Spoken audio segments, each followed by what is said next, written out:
Үлгүлөлүк радио. Gündür жаңыра, günüsüz bir sağına, kütüp sarığa, görgündü gözдөр çağıla, sürdü Paris'ten, süyüp Alıs'tan, sürüdüm kara. Oylar jarışkan, kurşav alışkan.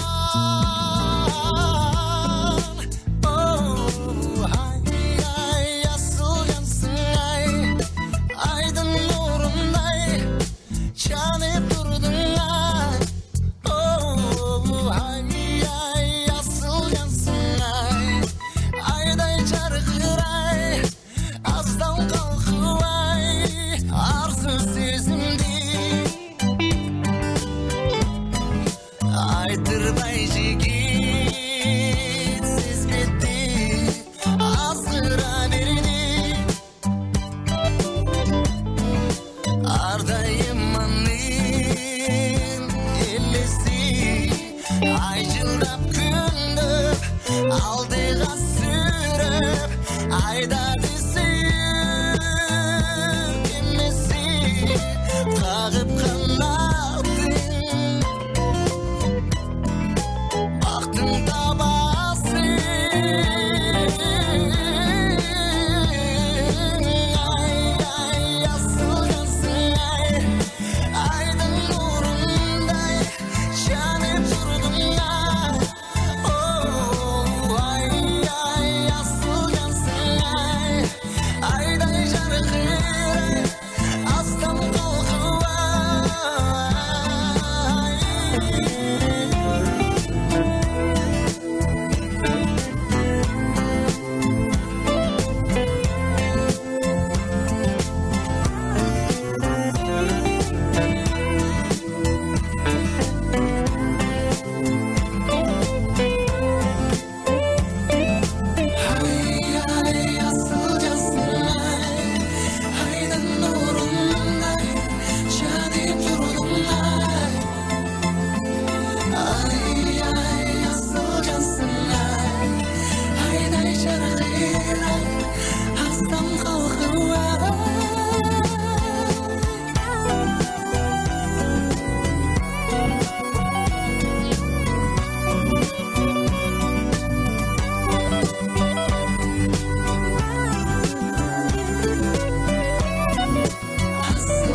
Siz dinlep жаткан Окей радиосунда сиз жактырган ыргактар. Yürekte sensin canım, canım. Yazılgan benim bağım, oyunda sensin canım. Tatlı tatlı mendeki mahabat, katlı katlı suyunun ayarlap. Tatlı tatlı bir seni yüreğim dün aralar. Çok gözleri kara, sana değin suyum gayrı. Ezilemin canımı, karayderim seni kayra kayra. Жана сени сагынам, сени издеп күнү жалынам. Бактым гүлүм жан эркем, өзүңдү сүйүп сагынам.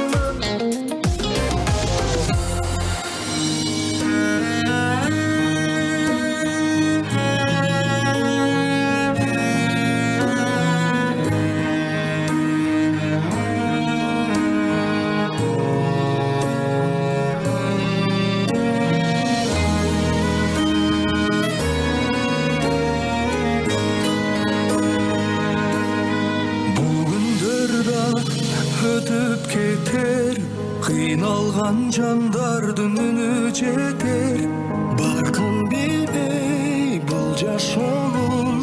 Жашадык заманда өзүм деген, баркын билбей бул жашоонун. Жашадык заманда өзүм деген.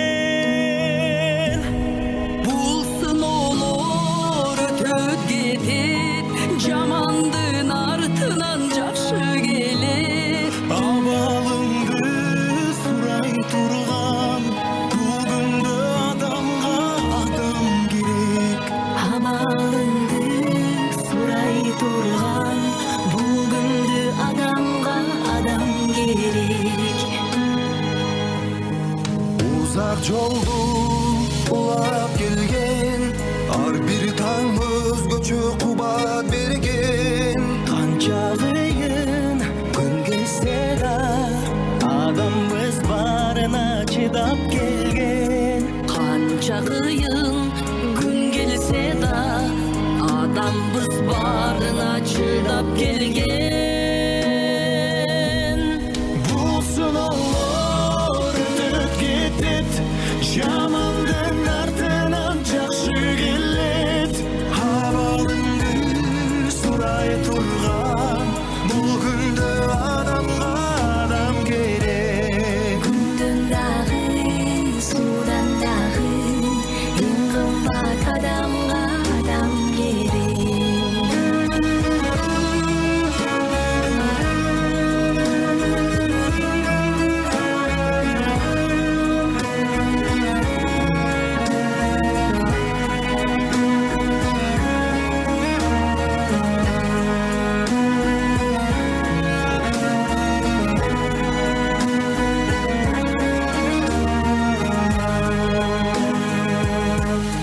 Сабыр керек, сынбай турган, жакшы күн бар али булай турган.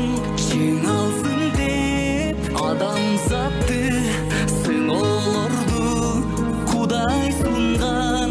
жиналсын деп адамзатты, сыноолорду Алла сунган. Бул сыноолор өтөт кетет, жамандын артынан жакшы келет. Абалыңды сурап турган, бүгүндө адамга адам керек. Абалыңды сурап турган, бул күндө адамга адам керек. Адам жөлөк курбусуна, себепкер жаркыган турмушуна.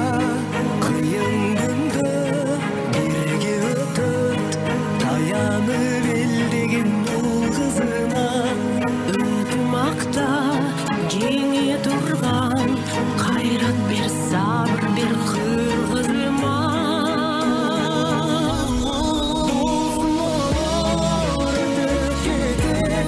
Жамандын артынан жакшы келет. Абалыңды сурап турган, бүгүндө адамга адам керек. Абалыңды сурап турган, бүгүндө адамга адам керек. Абалыңды сурап турган, бүгүндө адамга адам керек.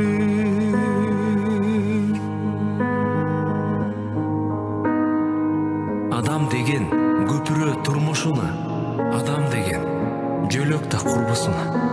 Күч бар кезде биригип бир муштумга курсак экен көпүрө кыргызыма. сен өлбөйсүң. Артыңда изиң калса, сен жашайсың. Тарыхта ишиң калса, ташты талкан кыла бер сапарыңда.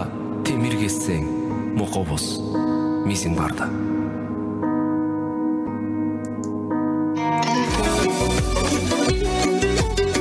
Теңир берген таланттарын таптаган, өнөр менен журт мүдөсүн аттаган, эл ичинен чыгып элдик өнөрдү бүчүрлөтүп бүт дүйнөгө даңктаган. Кыргыз эли өнөр сыйлап кылымдан, мыктыларын алга сүрөп мактаган. Ар жуманын 3-күнү саат 18:00-дө үй бүлөлүк ОК радиосунан өнөрлүү өмүр уктуруусун угуңуздар.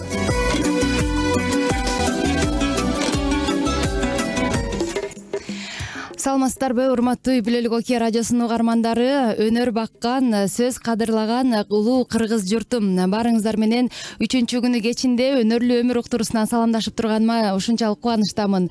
Жараткандын дагы бир жакшы күнү мына бизди жакшы жаңылыктарга, жакшы бир ойлорго толтуруп турган кез эмеспи? Андыктан ар жуманын 3-күнү адаттагыдай эле эл ичинде катылып жаткан өнөрлөрдү алып чыгып, сиздерге ошол өнөрүн тартуулоого мүмкүнчүлүк түзгөн Үй Бүлөлүк ОК радиосун тыңдаңыздар. Бизге келген конокторго сиздин сурооңуз болсо, же болбосо сиздин каалоо тилегиңиз болсо, бизге жазсаңыз болот. Аны үчүн 0559 911 444 номуру иштеп жатат. Ал эми чала турган болсоңуз 0705 911 444 номуру кызмат кылууда. Бүгүн болсо оологон оондор аттуу жакшы бир теманын алкагында сөз кылмакчыбыз. Биздин коногубуз Бакыт Капаров, өзү музыкант жана оончу. Сиздер менен жагымдуу маек курабыз, андыктан бизден алыстабаңыз. Бизди болсо социалдык баракчалардын баардык жагынан таба аласыз. Үй Бүлөлүк ОК радиосу десеңиз дароо сиздин алаканыңызда, башкача айтканда сиздин мобилдик телефонуңузда пайда болобуз. Андыктан бүгүнкү биздин каарманыбыз менен таанышуу үчүн эң биринчи агайдын ырларына орун берели. Бакыт Капаров көптөгөн ырларды оондорун жазган мыкты оончу десек болот. Акындар менен тыгыз иштешет жана сөздүн ар бир тамгасына чейин көңүл бурган мыкты оончу десек жаңылышпайбыз. Анда эмесе биздин эфирибиздин башында Бакыт Капаровдун Төк жамгыр деген жакшы бир чыгармасы менен эфирибизди баштап алалы.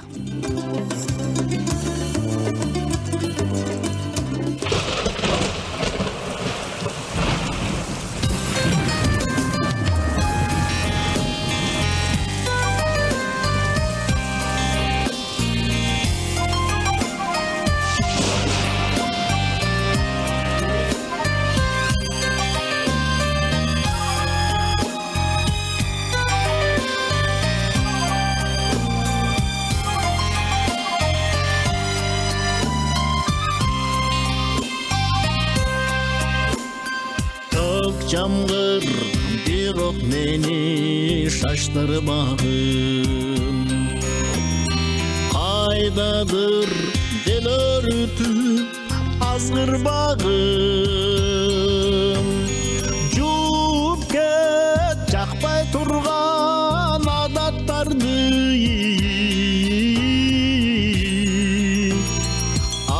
бирок калсын жанда, калсын жанда жакшырларым. Төк жамгыр, төкчү нөшөрлөчү,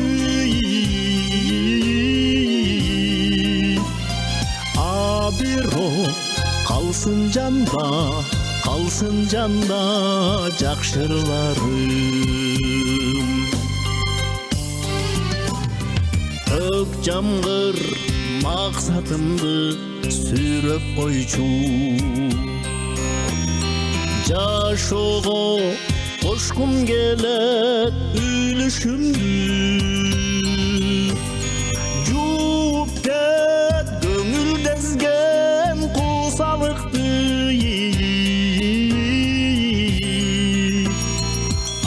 бирок жууй көрбө үмүтүмдү. Төк жамгыр, төкчү нөшөрлөчү,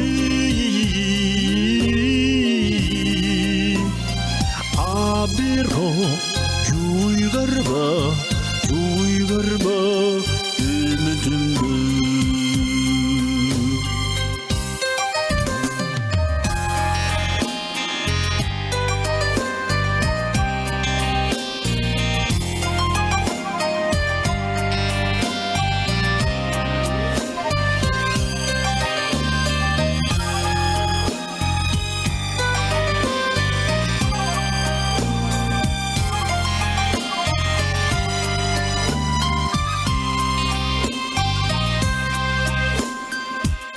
жамгыр көкөлөтүп маанайымды суулуулап сылап койчу самайымды öröpküp men bürönü kütüp жатам абиро сута көрбө шабайымды төк жамгыр төкчү нөшөрлөчү абиро сута көрбө шабайымды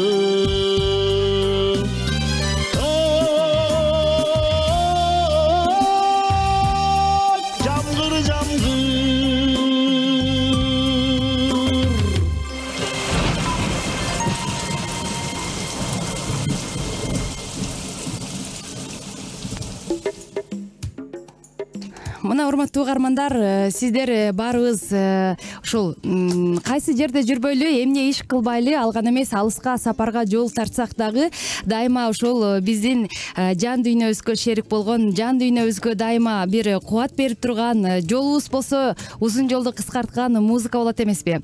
Андыктан бүгүн обологон обондор аттуу темадагы биздин сонун эфирибиздагы сиздердин эгер жолго чыккан болсоңуздар, сиздин жолуңузду кыскартып, узун жолуңузду кыскартып, сизге бир көмөк болот деген ойдомун. Анда эмесе биздин эфирди баштайбыз. Биздин маегибиз жогоруда айтып өткөндөй, музыкант, оончу Бакыт Капаров аттуу биздин кыргыздын мыкты музыкага өз салымын кошуп жүргөн оончу агайыбыз менен болмокчу.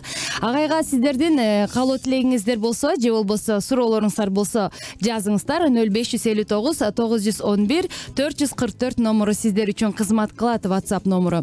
Ошондой эле уктурууну мен Гүлсина Мыйзамбекова алып барамын. Алдыда жагымдуу бир кеч болот. Анткени оончунун жүрөгүн ачып, оондор кайдан келет, оондор оолоп кайда учат, мына ушул тууралуу кененирээк сөз кылып, сиздердин маанайыңыздарды көтөрүүгө аракет кылабыз. Анда эмесе биздин агай менен учурашып алалы. Саламатсызбы агай? Саламатсыздарбы? Саламатсың Гүлсина. Жакшы келдиңизби?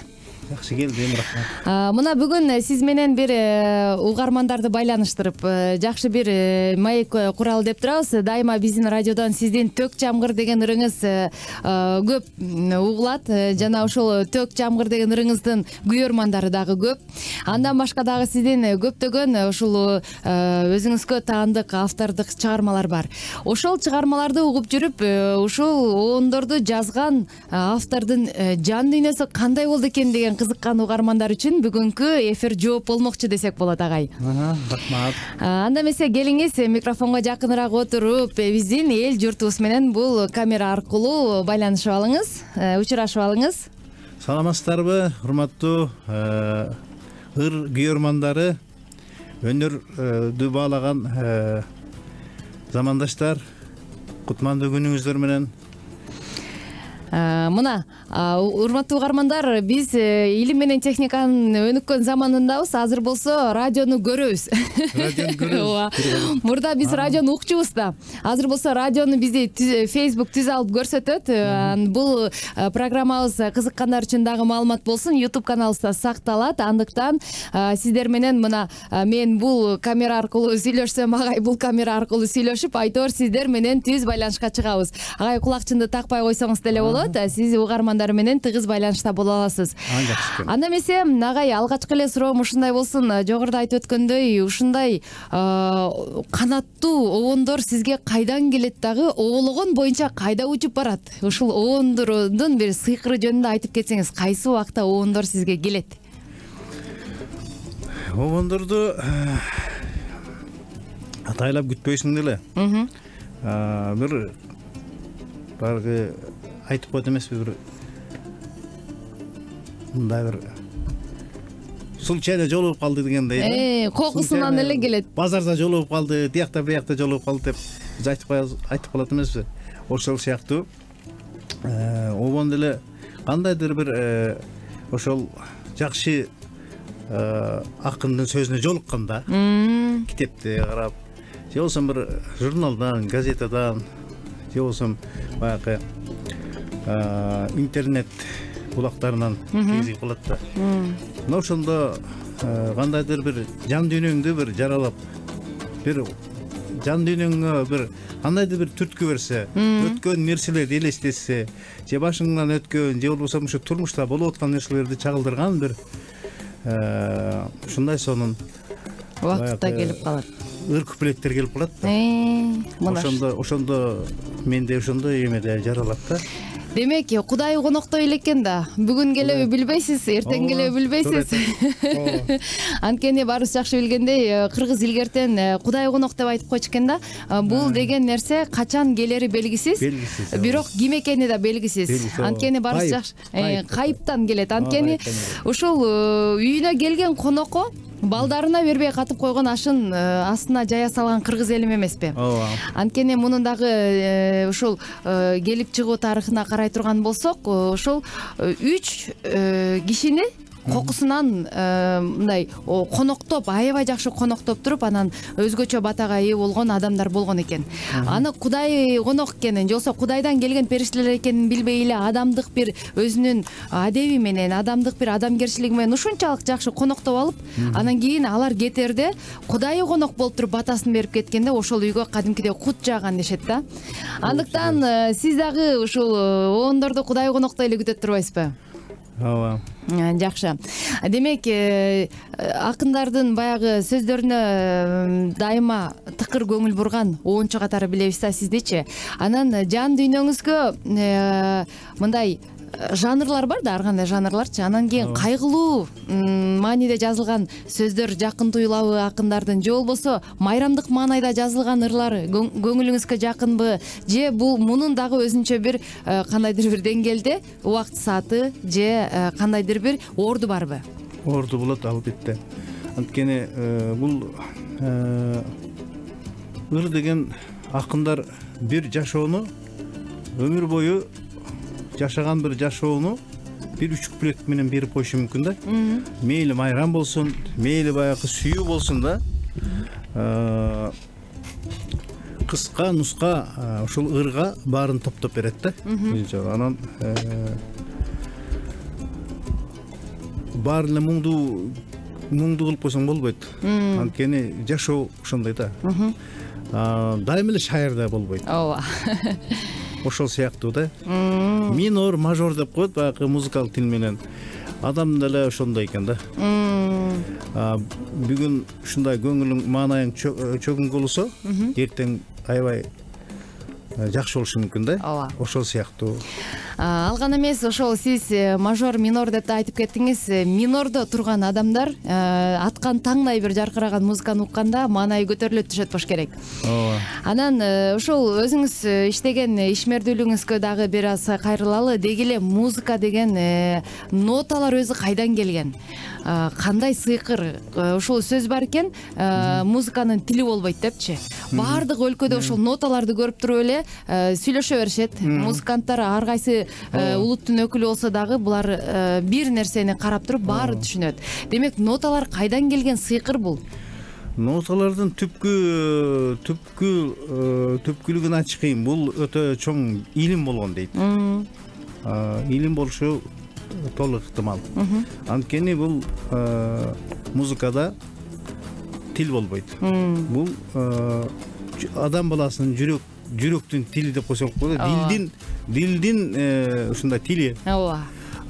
Анткени музыка кандай улуттук болбосун, биз деле уга беребиз, түшүнөбүз. Ошол минор, мажорну ал кайсылагында экен, кайсылакта экен билбесек дагы сезебиз да. Ооба. Шаяр тансай бийлей турган Модер Токиндин ырлары болсо бийлейбиз. Ооба. Ошол сыяктуу да. Демек, жүрөктүн тили турбайбы, Жүрөктүн, адамдын ушул дилинин тили. Ооба, жан дүйнөнүн тили десек болот экен. Анан сиз өзүңүз дагы мына кичинекей аруу таза сезимдерге толгон бала бакчадагы бойтойгон балдарга дагы сабак берип жүргөнүңүздөн кабарыбыз бар. Анан айтсаңыз, ушул балдардын өзү эле турганы маанайды көтөрүшөт го? Ооба. Ал эми алар ырдаганда бийлеп бийлегенде быйтыйган колдору менен өзгөчө бир эмоцияга туш болсоңуз керек. Ооба. Мен сен аябай жакшы суроо бердиң. Мен ошол садике балдар бакчасында иштеген эмес элем да. Былтыртан бери иштедим, 1-2 жылдан бери. Эми өзүнчө да балалык аалам деп койсом болот да. Ооба. Өзүнчө бир ушунчалык аруу, таза. Аларда эч бир көрө албастык, ичи тардык дегендей бир биз баягы чоңойгондо мындай бири бирибизге интрига болуп мындай болобуз го. Андай нерсе жок экен да. Пендечилик жок. Пендечилик жок. Ооба. Анан алар көрө катты билбейт. Биз бир түшкө түшүп алып, акча кантип баяктан тапсак экен, бияка барып иштеп келсекпи, же тияка барып акча тапсакпы. Иши кылып биздин баарыбыздын оюбуз эле ошол акча табуу болуп калган да.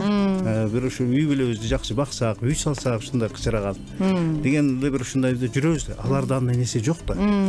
Алар менен аралашып, ушунчалык бир ырахатка батып, анан ушул балдардын ошол ички ушул сезимдерине туюп билип, анан менде дагы чыгармачылык ойгонду да. Менде баягы жаш балдарга арналган ырларым жок эле. Ооба. Былтыртан бери 2-3 ыр жаздым да. Хор ырдаттым балдарга. Ошол мендеги жакшы. Ошол балдар жөнүндө, балдардын баягы ырдап атканын көргөндө кадимкидей эле анан балдарга сонунда кийимдерди кийгизип коюп атайын сахнага алып чыкканда периштелер басып жүргөн сыяктуу да сезиле берет да магачы. Анткени ошо балдар аркылуу жараткан өзүнүн бир кандай десем, адамдарга болгон сүйүүсүн, адамдарга болгон бир тазалык, аруулукту тартуулап дагы көрсөтүп дагы үйрөтүп тургандай да. Андыктан ошол бала бакчадагы балдар менен иштешүүдө сиз кандай методдорду колдоносуз? Мисалы, ал бала да сабакка келип туруп, мен ырдагым келген жок, ырдабайм деп деле коюшу мүмкүн да. Же болбосо жөнөкөй эле музыка эмес сабак болуп атканда деле мен ырдайм деп чыгышы мүмкүн. Балдар менен мен балалуу болом да. Ооба. Анткени бирөөсү келип фортепианонун баягы клавишасын басып көрөт да. Бирөөсү баскандан кийин экинчиси да баскысы келет экен. Ооба. Анан кийин бирөөсүнө бастырып, экинчисине бастырбай койсоң капа болот экен. Ооба. Анан бир 20 бала болсо, 20 балага тең уруксат берем да. Анткени булардын ушунчалык кызыгып атканын сезем да. Алардын ошол кызыгып атканына мындай чек коюп коюу бул өтө чоң күнөө деп эсептейм да. Себеби ошол балдар да бирдеме кызыгып атат да. Анан ошентип бири басып, экинчиси биринчисини көрүп, ошентип баары басып чыгат да.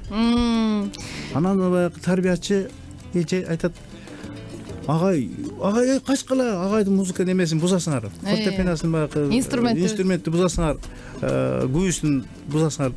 Ой, мейли бузулса деле мейли, ойносун ойной берсин депчи. Анан баягы бүтүп чыгып атканда тим эле мен оромокто басып алып, биягыман ойнотуп, тиягыман ойношуп чыгышып кетет күлүп. Эми музыканы тага кел десе, баардыгы капырап бир тебелеп келет. Анан ошодон билем да, бул балдарды ушул дүйнөгө тарбиялоодо жакшы. Бир чети балдардын жөндөмү жогорулайт бара-бара. Угуу эс тутуму дагы өсөт. Бул духовный бир мындай айтканда, өзүнчө бир духовный байлыгы ооба өсөт. Бала бакчадан башталган кандайдыр бир чымындар десек болот, Ооба, ошол баарды ушул бала кезден башталат да. Биринчи болгон. Анткени баягы ата-энелер кээде таланты жок деле балдарын мындай ырчы бийчи кылгысы келе берген бир жактарыбыз бар эмеспи? Андан кийин кээ бирөөлөр болсо баласынын тим эле таланты ташкындап турганына карабастан мындай мүмкүнчүлүгү чектелүү же көңүл деле бурбай кандайдыр бир деңгээлде мындай кам көрбөй коет да. Ошондуктан жалпы ата-энелерге бизге айтып кетсеңиз, баланы канча жаштан музыкалык бир мындай жөндөмү кала баштайт, ага кандай кам көрүш керек? Мындай да. Баланын жөндөмү кулак угуп баштагандан эле башталат. Тил чыга электе. Тил чыга электе анын музыкалык мимикасы пайда болот. Мисалы үчүн ийиле басса биз ай ла ла ла десек, бала да ошону көрүп алып туруп, тили чыга элек бала мантип колун баягы балапандын канатындай алып талкалап калат. Ошондон айтып калат да, тилден мурун бий жаралган деп. Мына сага. Бул баягы бийчилер, хореографтар ошентип айткан да. Жакшы.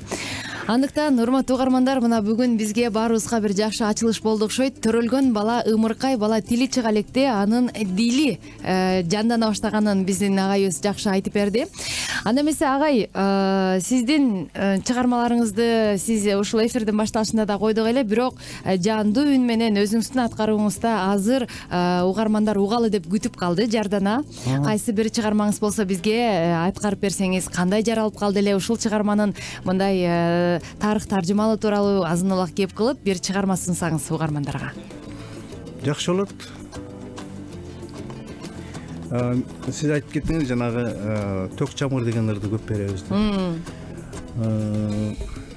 Ошол Төк чамгыр деген ырдын тарыхы бир жамгырда калдым да. Жаздын күнү ушул катуу жамгырда калдым. Гүлжамила Шакировага жолукмакмын да. Суу бойдон келдим. Көйнөктөрүм суу бойдон келди. Отурган да жокмун да, бар жогум сууда. Ооба. Радиого тегетейин да, анан радиого кирдим. Гүлжамила Шакированы баарыбыз билебиз, ушу жакшы акын, күчтүү акын.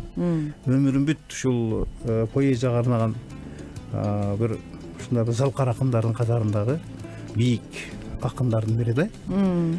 Раматлык эми жакында кайтыш болуп калды. Ооба.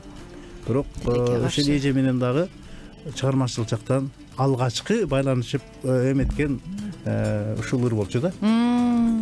Төк чамгыр. Төк чамгыр мындан бир 25 жылдай болду да. Анан бир китебин берди, мен алып алып кеткем. Барып үйгө барып эле ошол Төк чамгыр деген ыр турат да. Эми ошолду баягы базарда жолуккандай эле мен ошол жамгырда калдым, ойго баттым.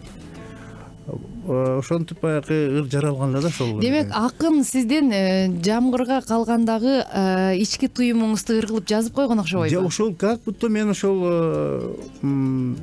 жууп кет жакпай турган адаттарды, бирок жууй көрбө. Бирок калсын жанда жакшы ырларым деп. Карабайсызбы? Карабайсызбы? Баягы мен дал ошондой болуп келдим да. Бир баягы аранжировщикке бара беребиз го. Ооба. Барсам бүтүрбөйт, тиңдей мындай дегендей да. Анан ошол максат менен мен дагы ушул ырдын артына ошол жашыраак кезим эле ошол ушуларым калып кетпесе экен деп барып башка ырларымды жаздырган барган элем да. Ошентип кел жатып ошол Гүлжамила эжегибизге жолугуп ошол китебинен алып ошол оон жаратканым. Анда ырдап берейин, сөздү узатпай. Келиңиз, анда сизден жагымдуу чыгарма болсун. Кечирип койсо, мен көптөн бери мындай анча мынча мурдагыдай ырдабай калгам.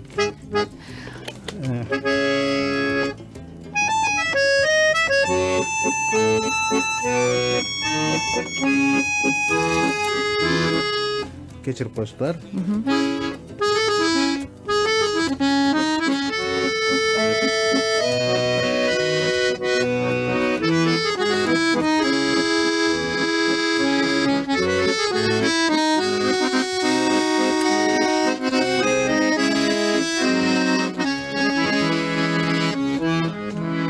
Төк чамгыр бирок мени шаштырбагын, кайдадыр эл өртүп азгырбагын, жууккан көңүлдүзгөн куусалыкты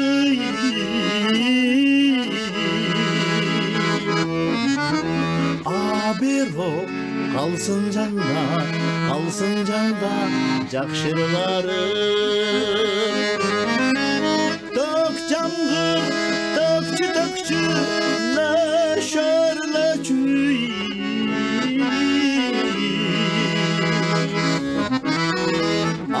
бирок калсын жанда жакшы ырларым. Төк чамгыр максатымды сүрөп койчу жашоого кошкум келет күлүшүмдү жууп кет көңүлдескен куусалыкты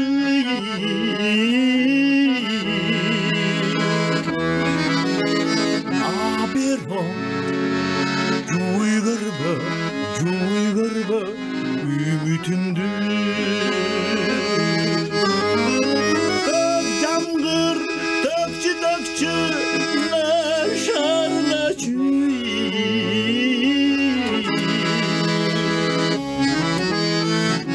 бирок жуй көрбө үмүтүмдү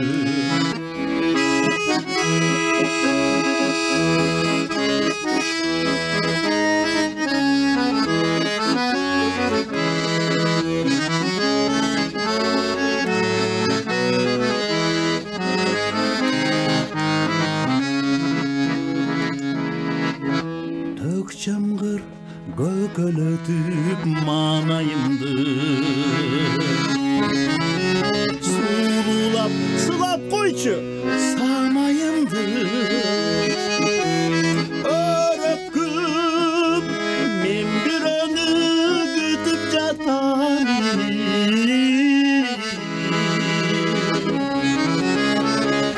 бирок суута көрбө шабайымды төк жамгыр төкчү нашарначы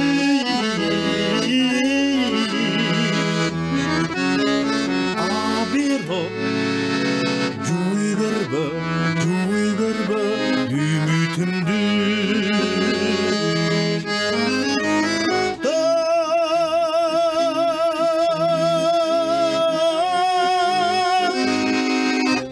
жамгыр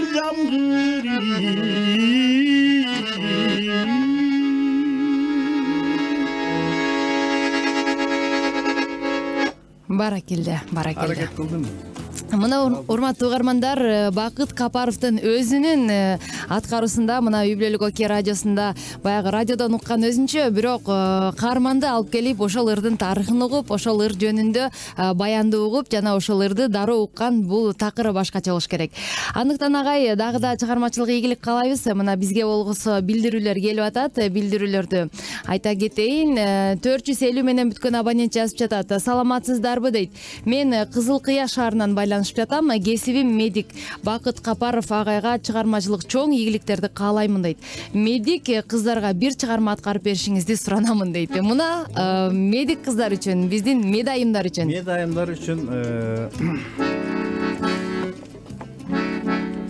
сөзүнө Бакай Ташиевден алган элем. Бирок авторун жазбаган экен да. Ал киши кайтып болуп калган да. Ооба. Анан ошол текстке сөзүнө жазган элем да. Демек элдики десек да болот. Анткени эл ичинен чыккан таланттар. Ошол ырдын сөзүнө медик кызга деп чыгарган элем. Ошону көрөйүн. Эмесе бардык медайымдар ден соолук сакчылары ишиңиздерде ийгилик болсун. Баарыңыздарга ден соолук каалайм. Сиздерге да ден соолук керек да. Ооба да. Ушул сиздерге белек болсун.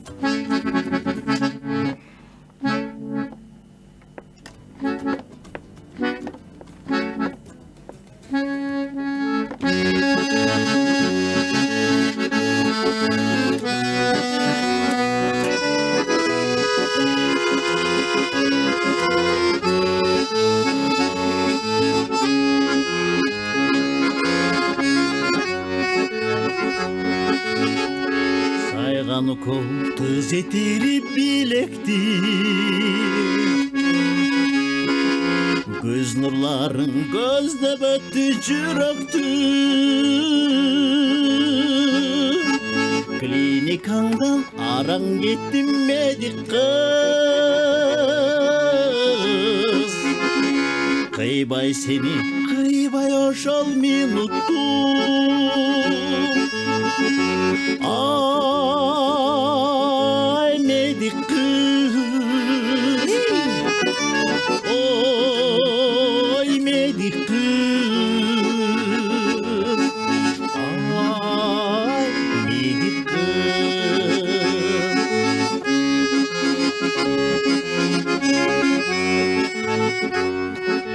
Bergen darın kanға тегиз жайылым, келген дарттан кеткеме чак айыгым.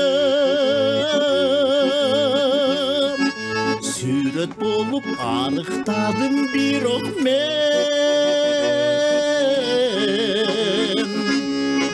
сүйүү деген сүрдү дартка чалдыгым.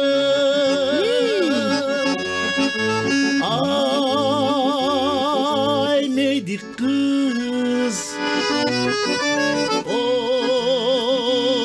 oy medik kız, ay medik kız. Скорая помощь.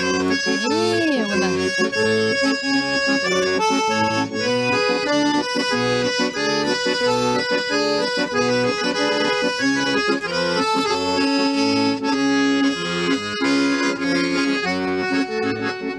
Кыйла болду кылактаса жолугум. Да, ушу менен бүтүрөлүчү. Мына ушул жерден. Урматтуу угармандар, эгерде чын эле медик кыздар кызыгып калсаңыздар, агайдын жеке курчунуна жазыңыздар дагы так ушул жерден кайра улантуусун талап кылыңыздар. Анткени жакшы нерсе ушундай аз болот да саз болот дейт экен, урматтуу угармандар. Демек, бардык медик айымдардын маанайын көтөрдүңүз окшойт. Деги эле адам затынын жашоосунда медайымдардын орду чоң. Анан кийин бирок бардык эле учурда мындай жазылган ырлар медайымдарга арнала бербейт. Ошон үчүн өзгөчө сейрек кездеше турган ырлардын бири экен. Агай, чыгармачылык ийгилик каалайбыз. Анан дагы чыгармачыл инсандар менен иштөөдө мына сиз жазган обондорду аткаруучулар менен мындай сүйлөшүп, сиз атайын сизге обон жазуу үчүн кайрылышабы, же болбосо сиз обонду жазып алып туруп анан ушул ырчыга ушул ырчынын үнүнө ылайыктап жаздым эле деп ошол ырчыларга бересизби? Кандай иштешесиздер? Ырчылар менен иштешүүдө ар кандай да. Кээде баягы мурун чыгарып койгон ырлар кандайдыр бирөөлөрдүн үнүнө туура келет да. Ошонун үнүнө, диапазонуна дегенде баягы туура келет. Анан кээде өзүм айтам, ушул ырды ырдап көрбөйсүңбү деп. Кээде өздөрү сурап калат, ырыңыз барбы деп. Анан бар, мына ылы сага болсо керек деп айтам. Анан өзү угуп көрөт, жакса алат, жакпаса калат дегендей да, өзүнүн ырчысын табат. Анан кээде болсо бир кандайдыр бир чоң бир мааракелер, чоң бир мындай мамлекеттик деңгээлде иш-чаралар, чоң бир эмеге жоопкерчиликтүү өтө чоң. Көчмөндөр, бир райондун бир жакшылыгына, мамлекеттик деңгээлдеги ошондой бир эмелерди бериш болот. Бул өтө жоопкерчиликтүү да. Анткени эл угат да. Өзүңүз билесиз, баягы бир эмени өзгөртүп берет, адам жан дүйнөсүн өзгөртөт. Ошон үчүн обондон дагы кээде сөзү күчтүү болуш керек да. Ошол сөз баягы сөз улуу да. Ооба. Сөз аябай күчтүү болуш керек. Анан обон дагы ошого мындай шайкеш келгендей аракет кылып эмгектениш керек. Ошондой жакшы болот. Бир ошондой чыгарган учурлар болот. Баягы дүйнөлүк көчмөндөр оюнуна дегенде ошондой чыгармаларды кандай мындай заказ катары ушундай жазып бергендер болгон. Ушундай ар түрдүү болот да. Ошол көчмөндөр оюнундагы баягы көчмөндөрдүн жашоо турмушун чагылдырган бир укмуш чыгармаңыз бар. Муну дагы белгилүү ырчы, биздин баягы кыргызга аттын кашкасындай таанымал болгон ырчылар аткарып жүрүшөт да. Ошол ырды жазууда мисалы сиз ырчынын биринчи диапазонун изилдеп чыктыңызбы, же сиз чыгарган ырды ошол Токтобек Асаналиев дароо эле алып ырдап кеттиби? Анын тарыхы мындай болду. Эми көчмөндөр мурда өткөн эмес да. Ооба. Көчмөндөр темасы ырда болгон эмес. Мен уккан эмесмин. Билбейм, башкалар укса. Анан ушу көчмөндөр оюну болот деп калды. Эми дүйнөлүк көчмөндөр ойнойт. Дүйнөлүк көчмөндөр болуп аткандан кийин анда өтө дүйнөлүк деңгээлде демек. Дүйнөлүк деңгээлде экен деп түшүндүм да. Анан сөздөрүн бир алып келди. Бир 3 куплет, анан 3 куплет, 4 куплет кылып алып келдик. Мындай кайрама деп коет, припев. Ошосу менен алып келди. Бирок кайрмасы жарабайт. Дүйнөлүк деңгээлди жолусун кыргыздын бир колоритин ачып бере албайт. Ачып бере албайт. Анан как өзүм ошол жазган акын менен кайра чогуу иштештим да. Мен эми как оончу оо менен ырдап чыккандан кийин кеч болуп калат. Ооба. Ырдал электе иштешибиз керек деп. Анан биз эми көчмөн эл болгондон кийин түпкү атабыз тиги Манастан бери, Алмыздыктан бери келе жатсак. Анан кийин Манасты кошпосок болбойт. Ооба. Деген ойду айтып, Жуман Мамбетов деген агай менен чогуу иштештим сөзүн. Анан бул ырдын чыгып калышына себепкер болгон жакын досум Илиш Шамбетов болгон.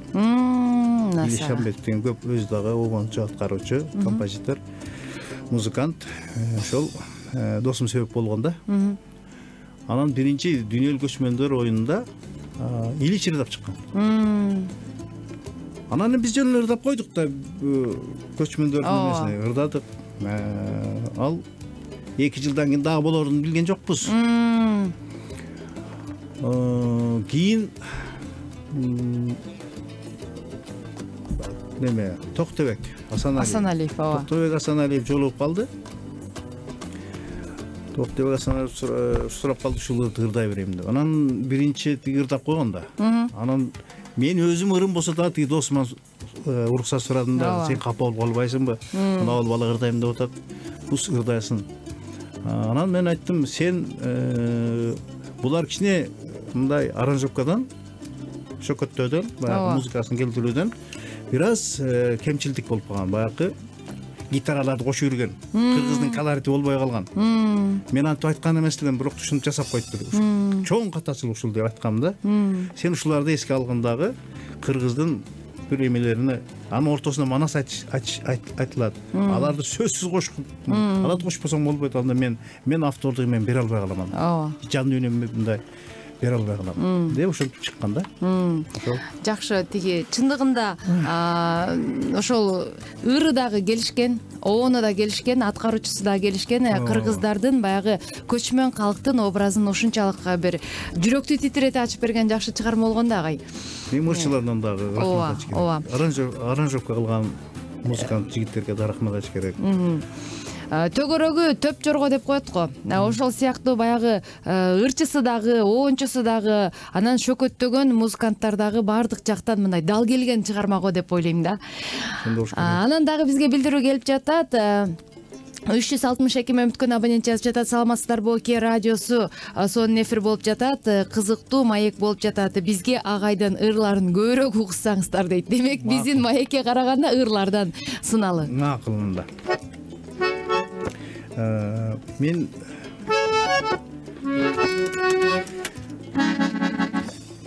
кандайдыр бир ушундай бир азыр Бактыгүл Чотуранын бир сагынып эстедим сени деген ырыны аткарым келип турат.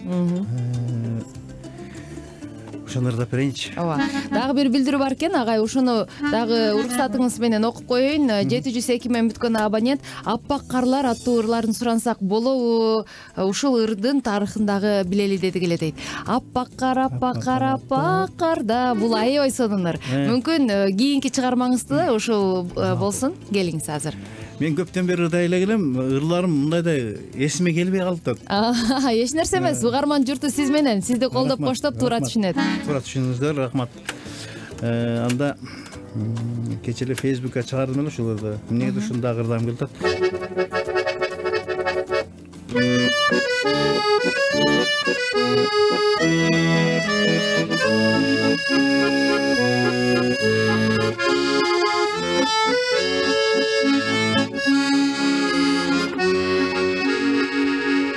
Жазга жакынмын да. Анда эмесе.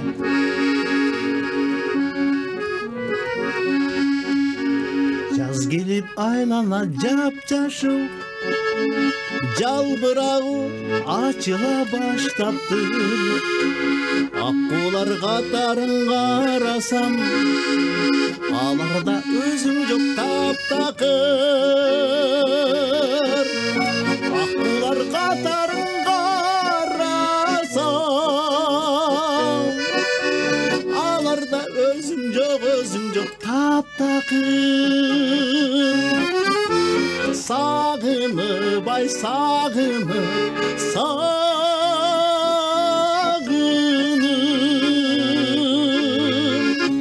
эстедим сени,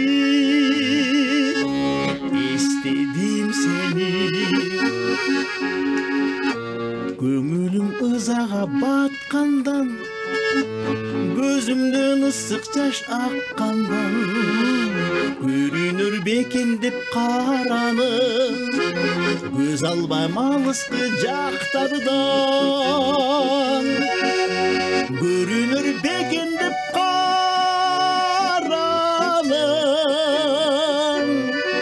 көз албайм алыскы жактардан.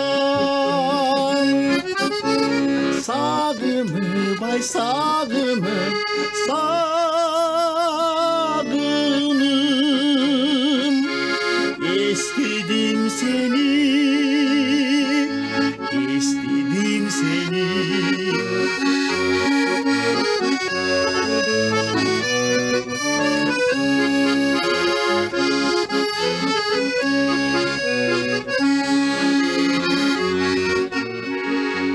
Канча таң жолуңду карадым, канча кеч келет деп самадым.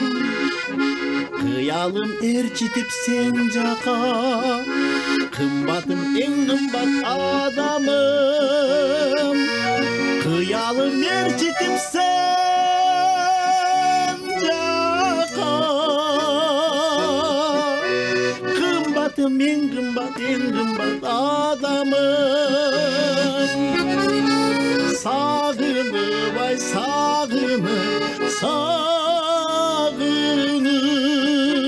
эстедим сени, эстедим сени.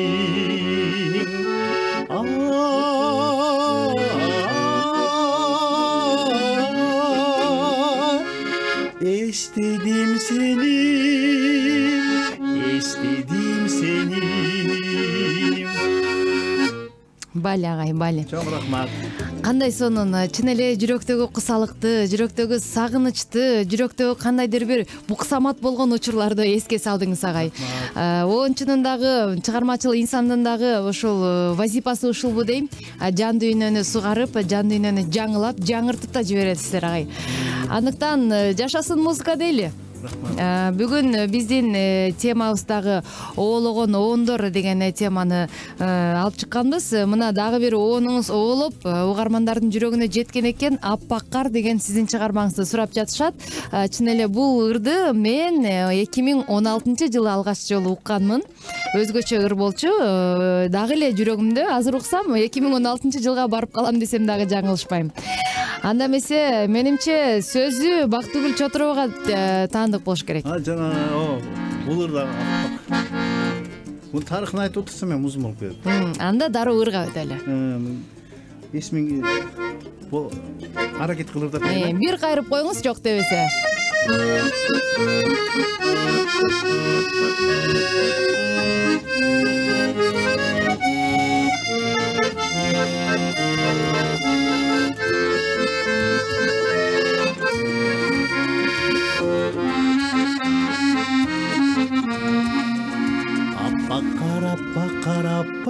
Кардан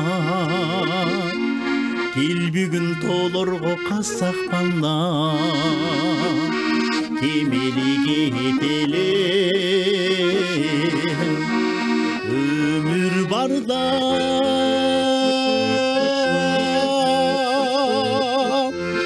кечикпи жыргалын тапсак жанга кемели кетелек өмүр барда кечикпи жыргалын тапсак жанга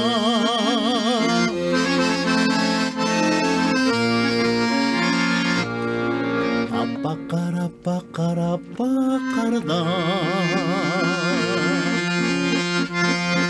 Ерчишкен издерди таштап карга Аязга өптүрүп бетибизде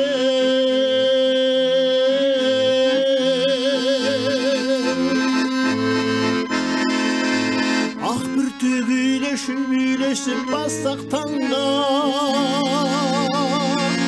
Аязга өптүрүп бетибизден Ак бүртүк үйлөшүп бассак таңда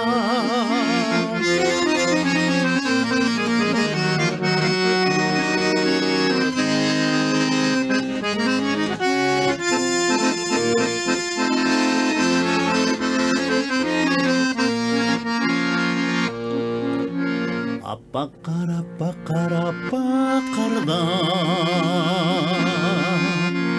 Агарып алыптыр табигатта Агарсын саргайган сагынычтар Биз дагы жолукчу тапсак жарга Агарсын саргайган сагынычтар Биз дагы жолукчу тапсак жарга Аппакарда Аппакарда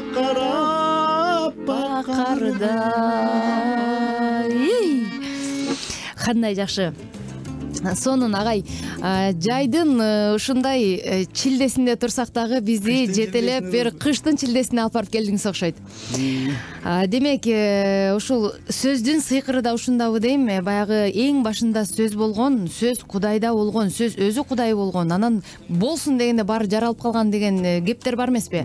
Андыктан карасаңыз ушул ырдагы сөздөр кадимкидей азыр бизди бир кыштын чилдесине алып барып келди да. Баягы ээрчишкен издерди калтырып карга деген образ эмне деген образ, чындыгында. Эгерде бул ырды поэзия катары окусак дагы өтө таасирдүү. Ал эми сиздин мындай чыгармачылыгыңыз аркылуу оон жаратканда чын эле оолоп учкандай, чын эле бир өзгөчө бир образды көз алдыбызга алып келди да агай. Андыктан жаза бериңиз, талбаңыз агай. Биздин элибиздин, журтубуздун жан дилин агартып, коомду агартууга чоң салым кошуп келе жатасыз.